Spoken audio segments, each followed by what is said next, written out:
1 dəqiqə vaxt verin və 1 dəqiqəlik videom bəlkə də sizin birinizi xilas edəcək. Yəqin ki, hamı artıq ballarını toplayıb və hara düşmək istədiyini azdan çoxdan bilir. Siz də adaya daxil olmaq istəyirsinizsə, planınızda belə bir şey varsa, IELTS ya da Duolingo'nuz yoxdursa, yəqin ki, EAP, yəni foundation oxuyacaqsınız. English Work Academy Professional Purposes deyilir buna. Qısaca foundation deyəcəyik. Bəs yaxşı, sizcə foundation oxumağa dəyərmi?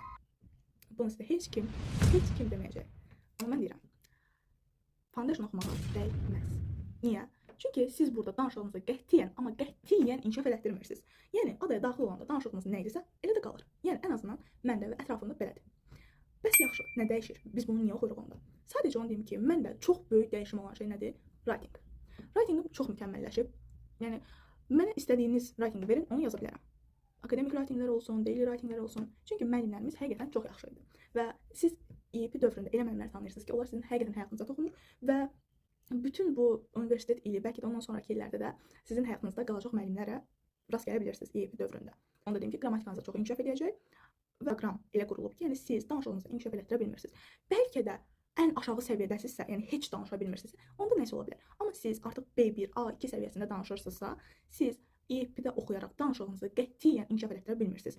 Ancaq dediyim kimi writing düzəldə bilirsiniz, o çox mükəmməl səviyyəyə gəlir. Genet dərsləri üçün, yəni əsas təhsil üçün sizin writinginiz çox yaxşı olacaq. Bunda çətinlik çəkməyəcəksiniz. Amma danışıq eyni deyil. Yəni EAP ilə yanaşı foundation oxuya-oxuya kursa gedən yoldaşlarım olub, tələbə yoldaşlarım ki, yəni danışıqlarını elə inkişaf elətdirə bilər. Mən də adadan öncə xarici müəllimlərlə danışığımı inkişaf elətdirmişdim və ona görə çətinlik çəkmirdim. Amma dediyim kimi, siz əgər danışa bilirsinizsə müəyyən səviyyədə, elə o səviyyədə də qalacaqsınız. Çünki bu sadəcə B2-yə sizi hazırlayan bir proqramdır.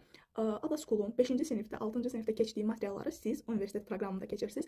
Ona görə bir ayınız var və gedin mütləq, amma mütləq IELTS alın. IELTS ala bilmirsinizsə, bu sizə çətin gəlirsə, gedin Duolingo alın ki, daha rahatdır. 105 səhv eləmirəmsə skorda Duolingo istənilir və siz bunu alaraq EAP oxumursunuz, əsas təhsilə keçirsiniz və birinizi xilas eləmiş olursunuz.